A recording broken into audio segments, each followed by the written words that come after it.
ایک رات میرے بابا نے وارث ماموں کو گھر بلایا اور ان سے کہا کہ ہم چاند کی شادی کرنا چاہتے ہیں, آپ اس سے پوچھ دیں کہ اگر کسی کو پسند کرتے ہو تو ہم اس کی شادی اس سے کر دیں, ہم جو ہے نا وہ اس کی مرضی کے خلاف نہیں جائیں گے. تو میں نے ان سے کہا کہ آپ ایسا نہیں کر پائیں گے. انہوں نے کہا کہ نہیں, ہم کر سکتے ہیں. مجھے یہ تھا کہ مجھے پچھتاوا نہ رہے کہ میں نے شاید اس دن پاپا سے بات کرتی تو پاپا مان جاتے. تو میں نے ان سے کہا کہ پاپا میں ایک مسلمان مرد سے شادی کروں گی, آپ ایسا میرے لیے کر سکتے ہیں؟ اگر آپ کسی مسلمان سے میری شادی کریں گے تو ٹھیک ہے, میں شادی کرنے کے لیے تیار ہوں. میری گھر میں ایک سناٹا چھا گیا اور اس خاموشی کے بعد جو ہے یعنی سب فیملی والے رونے شروع ہو گئے. انہوں نے کہا کہ آپ اپنے مذہب میں واپس آ جاؤ. لیکن یہ ہے کہ میں دین اسلام قبول کر چکی تھی.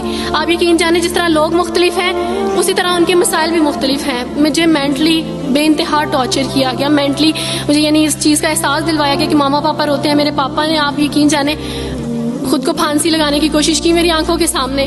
میری ماما نے خود پہ پیٹرول ڈال دیا اور خود کو جلانے کی کوشش کی میری آنکھوں کے سامنے. اور میں اپنے روم میں بیٹھی یہ کہتی تھی کہ اللہ اگر میں حق بھی ہوں نا تو میری فیملی کو کچھ نہیں ہونا چاہیے. پھر بہرحال مجھے میری فیملی سے نکال دیا گیا یہ اس ڈر سے کہ میری وجہ سے دوسرے بہن بھائی بھی اس راہ پہ نہ چلے جائیں. اور وارث ماموں کو بلا کے مجھے گھر بھیج دیا گیا, ان کے گھر بھیج دیا گیا. جب میں گھر سے آ رہی تھی تو وارث ماموں نے کہا کہ بیٹی اگر آپ کا کوئی سامان ہے تو آپ لے لیں. تو میں نے ان سے کہا کہ اس گھر سے صرف ایک ہی چیز میرے ساتھ جا رہی ہے اور وہ ہے میرا نام جو ماما پاپا نے مجھے دیا تھا. میں چاند رات میں پیدا ہوئی تھی اس لیے انہوں نے میرا نام چندہ رکھا تھا. بس وہ نام لے کے آئی. آپ یقین کریں ہمیں کہا جاتا ہے جبرن اسلام قبول کیا جاتا ہے. اسلام قبول کرنے کے بعد وہ جبر کیا جاتا ہے کہ آپ سوچ بھی نہیں سکتے.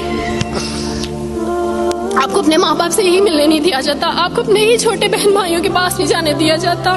آپ ہاسپٹل میں تھی ڈیلیوری کے ٹائم. آپ یقین جانے میرے پاس کوئی بھی نہیں تھا جو مجھے بیڈ سے اٹھا کے بٹھا سکتا. ایسے موقع پہ مجھے اپنے اپنوں کی ضرورت تھی, لیکن میرے اپنوں کے جبر نے میری ماما کو مجھ سے دور رکھا. میرے بہن بھائیوں کو, میرے کرسچن کولیگس نے ہی میری فیملی کو پریشرائز کیا کہ اس کو فیملی سے نکال دیں, کیونکہ اگر آپ اس کو ملیں گے تو مزید لوگ بھی عبدالوارث کی طرح چندہ کی طرح اسلام قبول کریں گے.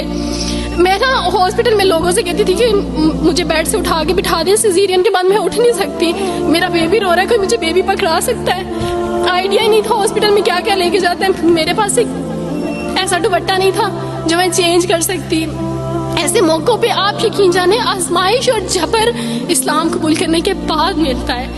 مجھے آپ سب سے توقع ہے, آپ سب اسلامک اداروں سے توقع ہے کہ اب آپ ہمارے لیے سٹیپ لیں. ہمارے اپنوں نے تو ہمیں چھوڑ دیا, انہوں نے جو ہمارے ساتھ جبر کیا اس جبر کے بدلے آپ ہمارے ساتھ نیکی کریں. اب آپ کیا سٹیپ لیتے ہیں نیو مسلمز کے لیے جن پر یہ الزام لگایا جاتا ہے کہ ان پہ جبر کیا جا رہا ہے؟ ہم پہ جبر نہیں, ہم پہ جبر اسلام قبول کروانے والوں نے نہیں کیا, بلکہ جن کے گھروں سے ہم آئے تھے اسلام قبول کرنے کے بعد جبر تو ان کی طرف سے تھا.